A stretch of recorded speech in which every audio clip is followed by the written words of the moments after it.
C'est bien connu, quand on veut parler culture, on parle français. Mais quand on veut faire des affaires, la langue des affaires, c'est bien sûr l'anglais. Bonjour Nicolas Barré. Bonjour Hello. Thomas. Vous nous dites ce matin que parler français, c'est bon pour l'économie. Eh bien oui, et vous savez Thomas, on a une maladie terrible dans ce pays, c'est qu'on sous-estime systématiquement nos atouts. Or, le français, c'est un atout formidable, notamment pour l'économie. Alors, je m'appuie sur un rapport qu'a remis Jacques Attali hier à François Hollande. Prolixe en rapport, Jacques Attali. Qui est fascinant.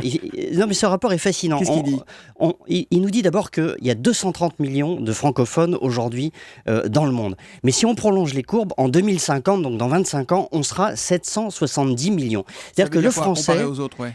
le français sera la 4e langue parlée, derrière l'anglais, le mandarin et l'hindi, mais devant l'arabe, devant l'espagnol. Donc vous voyez, c'est un atout formidable. En quoi c'est un atout économique ? La quantité ne fait pas tout, on est d'accord. Parce que la langue, c'est l'échange, c'est le commerce. Je vous cite un autre chiffre. Quand deux pays sont proches sur le plan linguistique ou parlent la même langue, ils échangent 65% de plus que des pays qui... Ah, ça c'est un constat. Voilà, c'est un constat. Quand on se comprend directement, on fait plus d'affaires ensemble. Exactement. Et d'ailleurs, on le voit, les parts de marché des entreprises françaises sont plus élevées dans les pays francophones que dans les autres. Et puis quand on parle la même langue, on a aussi des références communes. Regardez le droit anglo-saxon qui envahit tout en ce moment, et notamment les affaires.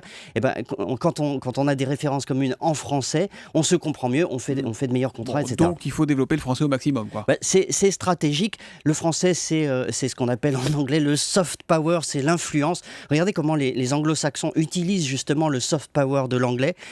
Hollywood, par exemple, est un formidable relais pour ça. Donc il faut faire la même chose. Le français augmente notre influence. Et vous savez, quand on a 0% de croissance comme en ce moment, il faut mettre tous les atouts de notre côté. Le français, c'est un label, c'est de l'influence, c'est des réseaux.